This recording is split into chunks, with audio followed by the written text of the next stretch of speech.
high school with some direction as to where I was going, rather than going to college and not being quite sure what I was doing. How about your sisters? My sisters were, they were very supportive of it too. And in fact, my sister Alexandra got it into her head that she was going to join the Navy because I was going to the Marine Corps, and In case you needed a ride? I guess, I don't know, that didn't end up working out so well for her.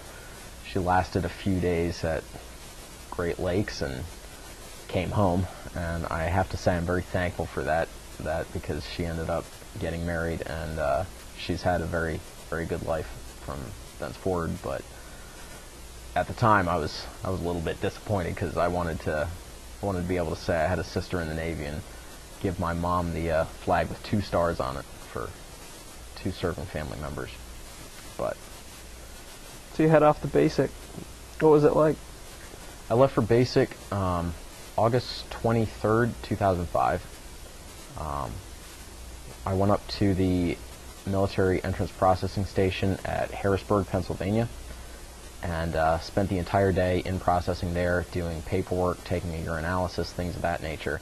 And then all the new recruits who were brought in there from all the different service branches, whether they be Army, Air Force, Marines, Navy, we were all gathered in a room and given our flight itineraries and our bus tickets. And we basically just sat in this lounge and waited until each of the branches took their people out. And it was kind of chilling to me a little bit when everybody else left. The Army, Air Force, and Navy recruits all left, and the only 2 of us left in the room were Marines, or were going to be. And I thought it was very ironic because the television was set to MTV, or one of those music video channels, and they were playing the music video for Green Day's "Wake Me Up When September Ends," which is actually just, it's a Marine involved in a variety of different things, including this climactic firefight at the end of it. I'm just sitting there thinking, like, this is not a good way to ship off to basic right now. But Were you nervous? I was terrified.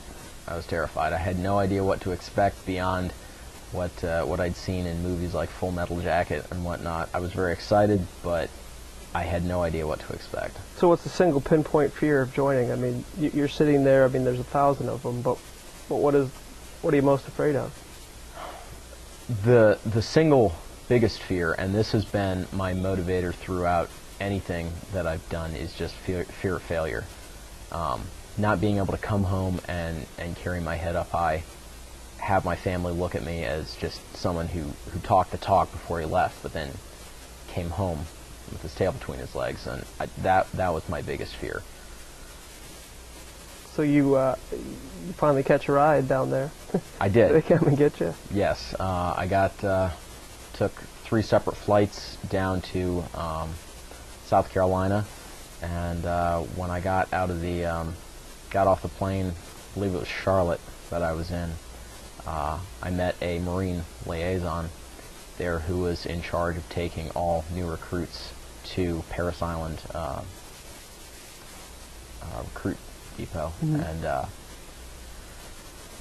we met in a lounge there. There were a number of us, and it was a corporal, I believe, and he just told us to stand by. Right off the bat, I started addressing him as sir. He told me not to worry about it, and I was a little bit surprised by that because I was expecting someone to be yelling at me right from the get-go. And he put us in a van and took us down there. It was about, I guess, 2 in the morning or so, and it was not like what the videos had prepared me for. I expected to be on a bus with many other recruits, have a drill instructor on the bus yelling at me the whole way there. No, I was sitting in this van with about 5 other people, and when we got down to Parris Island and drove through the gates, the corporal driving the van didn't say anything to us. He didn't tell us to put our heads against the backs of the seat or anything like that. He just drove us right up outside the main processing building and told us to get out and just stand in the yellow footprints and wait. And so the 5 or 6 of us that were in the van, we got out, stood on the yellow footprints, and waited. And waited. We waited a little bit more, and it was a while before a drill instructor actually came out. And when the drill instructor came out, it definitely looked like he'd just woken up. And he was not very enthusiastic about yelling at us. He kind of talked to us in a quiet voice. He was not exactly what I was expecting. But that changed very quickly, because within a few minutes, several others came out of nowhere, and all I just remember from then on was just a blur of activity. We made our phone call home to let family members know that we'd made it safely to Parris Island. No one picked up on my end, obviously, because it was 3 in the morning. And then we just moved on from there to issuing of uniforms and getting our initial gear. Just rolling downhill. Yep. I remember thinking at each stage, I got down there, I was very thirsty, I hadn't eaten because I'd been nervous, and I kept thinking, I wonder when I'm going to get something to eat, and then I realized that's not going to happen. So I'm tired, I'm thirsty, I'm hungry, and I'm thinking, I just need something to motivate me, to keep me going. So I'm going to feel motivated when I get my Marine pattern camouflage uniform.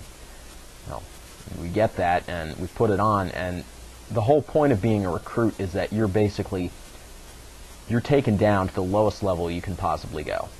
So the drill instructors made us put on these uniforms, but we were not allowed to blouse them, put them up to the boots.